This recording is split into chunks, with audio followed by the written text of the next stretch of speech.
So I'm just going to give this video is just an install video on how to install the base plate if you're running pannier racks, and the base plate that goes in between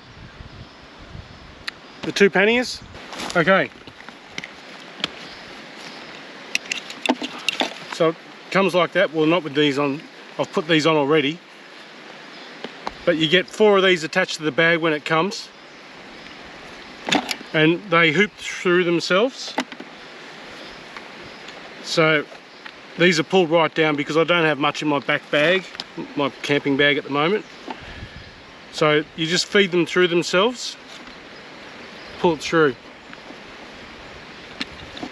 Then what you do, you connect, and you connect your pannier, connect your pannier. So that's done, and then you get these, the back ones, you slip them through. If you're running panniers, you'll have this somewhere. You, again, feed it through itself, pull it up. The reason why I do that is because this isn't stable enough to hold a bag. The bag will still rock, but once this bag's tied down, you can use this to tie down a fuel bladder or something extra you want to throw on. So then what we do, you put the bag on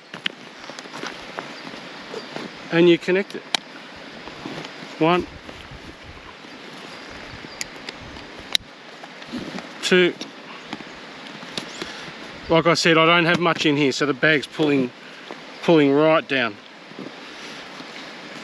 1, and then the back ones, and this stops the bag pulling forward too. Quite often what you find, if you're doing a roll bag, often it slides forward, and this way it doesn't.